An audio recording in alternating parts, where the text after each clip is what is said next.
Hello, my name is Catherine McBride, and I would like to perform the story of The Lion, the Witch, and the Wardrobe, which is a part of the Narnia series and involves four primary characters.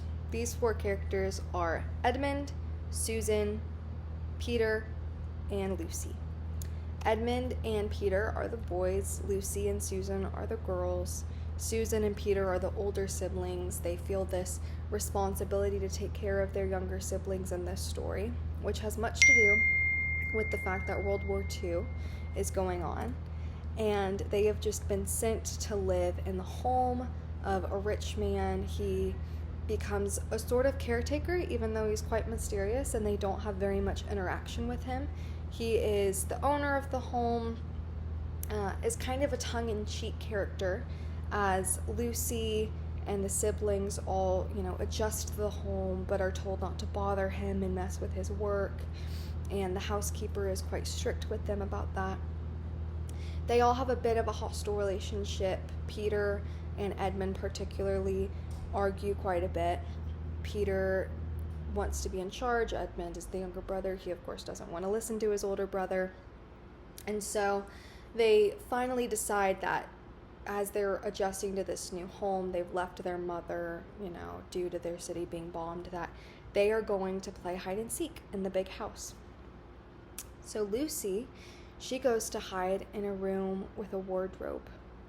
And she goes, and the wardrobe is completely filled with clothes, but she ends up finding that she can go through it, which she does, and she stumbles upon a animal-like creature named Mr. Tumnus, and he actually ends up abducting her. Long story short, he has a conscience and lets her go, but he represents a bit of a siren-like character where he can play this flute and it can kind of hypnotize Lucy.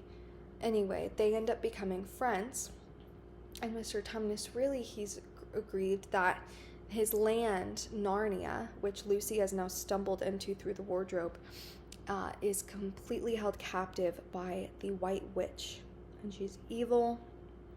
And in this story, she represents a bit of a Satan-like creature where she has now stolen the land from who they originally were ruled by, which was Aslan. And just the land is at odds. It's very snowy. It's freezing, So Mr. Tumnus, he is a good character. He lets Lucy go. She goes back through the wardrobe, finds her siblings in this hide and seek game, and ends up actually taking them into the land.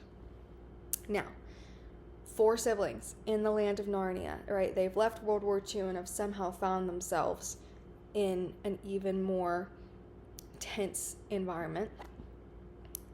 They've entered Narnia, right? They're finding their way, and they, know about this White Witch. They end up making contact with Aslan, who is the entity that is at war and at odds with the White Witch, because he's a lion, and he represents God in a way in this story as well.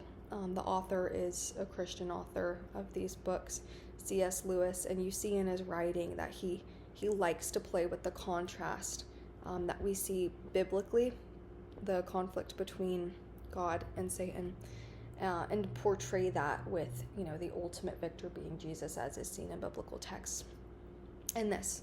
So Aslan represents goodness. He represents livelihood and peace and unity in the land. And the White Witch really represents suffering. She has frozen different characters, people's loved ones, right? She is an evil dictator and takes advantage of her power and her position. One of the ways that she takes advantage is she lures Edmund into joining her for a bit with sweets. So there's a part of this story where he's separated with her. He ends up needing to be freed. And the story goes on. There's lots of evading the queen, learning from Aslan, learning that they are actually, really meant to be here to fight the White Queen, the White Witch, and to destroy what she has, created. And Aslan, they're going to help with this.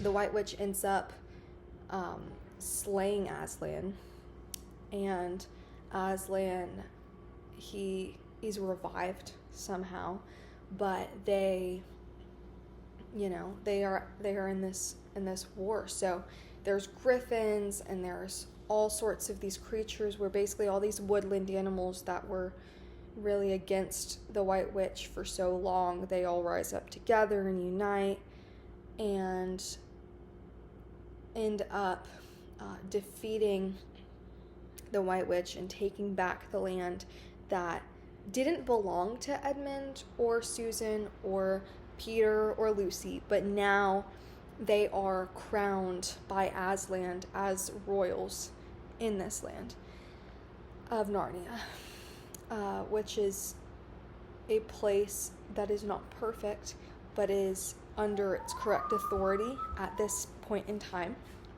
And so Edmund, Lucy, Peter, and Susan, they have to return home, of course. They have to go back through the wardrobe, but they have now reached this place of elevation in the land of Narnia. And the story is really fulfilling and shows the battle of good and evil. And that is my final story performance. Thank you so much for listening.